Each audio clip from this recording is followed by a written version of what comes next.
नमस्कार दोस्तों, स्वागत है आपका सीपी स्मार्ट क्लासेस में। दोस्तों 69,000 शिक्षक भर्ती के बाद 97,000 शिक्षक भर्ती की जो छात्र लगातार मांग कर रहे थे, तो इस मांग को कहीं ना कहीं सरकार ने जो है एक तरह से देखा जाए तो पहले तो सरकार साफ साफ मना कर रही थी। बेसिक शिक्षा मंत्री ने कई बार मना किया कि कोई भी नई शिक्षक भर्ती जारी नहीं की जाएगी। हालांकि 2 साल पहले एक हलफनामा देकर कोर्ट में खुद ही बेसिक शिक्षा मंत्री ने बताया था कि 51,000 शिक्षकों के पद उत्तर प्रदेश में खाली पड़े हुए हैं, जब 69,000 शिक्षक भर्ती की जब सुनवाई चल रही थी।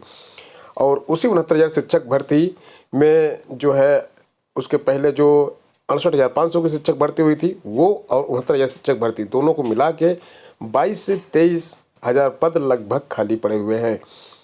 तो ये जो पद खाली पड़े हुए हैं इस पर भी सरकार भर्ती कर सकती है, लेकिन सरकार ने जो है नए पदों को इसमें जोड़ने के लिए तो कोई भी पहल नहीं की। और बीच में जब छात्र जो है काफ़ी ज़्यादा धरना प्रदर्शन किए तो सरकार ने बस इतना ही बोला कि 69,000 शिक्षक भर्ती के जो आरक्षण का जो विवाद है वो 6,000 छात्रों को जो है ओबीसी और एससी के 6,000 छात्रों को वहाँ मेरिट की बेस में फिर से नौकरी दी जाएगी और 17,000 नए पदों की घोषणा की।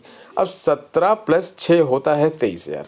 68,500 69,000 में 23,000 पद खाली थे, तो 23,000 का हिसाब किताब तो सरकार ने कर दिया। लेकिन अब सरकार को 51,000 जो शिक्षकों के पद खाली पड़े हैं उसका क्या करना है, उसको विज्ञापन में जोड़ने से साफ मना करती रही है सरकार। और 2 साल में काफ़ी शिक्षक रिटायर हो गए हैं।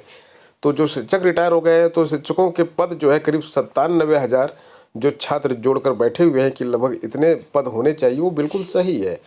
क्योंकि 51,000 तो सरकार खुद बोल रही है और 2 साल में जो रिटायर हुए प्लस 23,000 तो सब मिला के 97,000 पद होते हैं। लेकिन सरकार केवल 23,000 की बात कर रही है। और यहाँ तक भी शिक्षा मंत्री के द्वारा बार बार बोला जाता है कि शिक्षकों को वेतन देना पड़ता है, ऐसे नहीं रख सकते और एक समानुपात में रखा जाएगा। तो लेकिन इससे क्या फ़र्क पड़ता है, शिक्षकों को वेतन देना पड़ता है तो क्या वेतन जो है शिक्षा मंत्री या फिर सरकार के कोई भी मंत्री क्या अपनी सैलरी में से तो नहीं देते ना। ये तो उत्तर प्रदेश सरकार का जो खजाना होता है वहाँ से वेतन देना पड़ता है, और वेतन वो भी उनको फ्री में नहीं दिया जाता है, और वो नौकरी करते हैं तब उनको वेतन मिलता है। बिना पढ़ाए और बिना कार्य किए उनको तो वेतन नहीं मिलता है। और पद तो खाली पड़े हुए हैं, ऑलरेडी पहले से पद खाली पड़े हुए हैं। तो जिनको वेतन देना पड़ रहा है क्या उनको भी हटा दिया जाए? अगर पैसे बचाने तो उनको भी हटा दिया जाएगा। ये थिंकिंग तो एक बहुत ही अजीबोगरीब बयान है।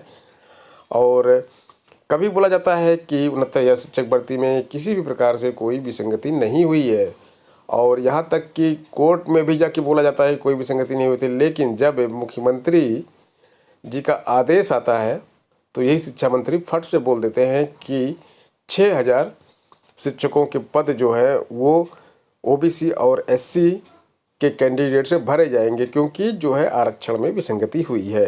ठीक है, अब अभी इन्हीं शिक्षा मंत्री जी के पास जो है 9 सदस्यीय टीम को ले जाया गया, क्योंकि छात्र आज बहुत ही उग्र हो गए थे, दोबारा विधानसभा घेरने जा रहे थे।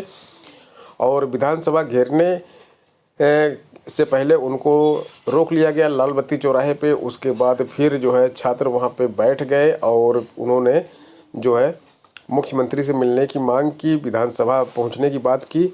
तो खैर मुख्यमंत्री जी से तो उनको नहीं मिलाया गया, लेकिन प्रशासन जो है छात्रों की भीड़ को देखकर और छात्रों का जो ये प्रदर्शन है, आज जितनी ज़्यादा संख्या में छात्र और छात्राएँ यहाँ पहुँची थी उसको देखकर आनंद फानंद में तुरंत प्रशासन ने डिसीजन लिया कि छात्रों के एक टीम को बेसिक शिक्षा मंत्री से मिलाया जाए।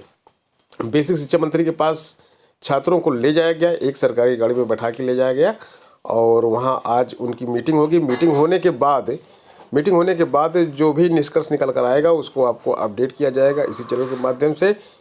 लेकिन मेरा मानना यह है कि छात्रों को अगर बेसिक शिक्षा मंत्री से ना मिला के केवल और केवल सीएम साहब से मिला गया होता तो दूध का दूध पानी का पानी बिल्कुल हो गया होता।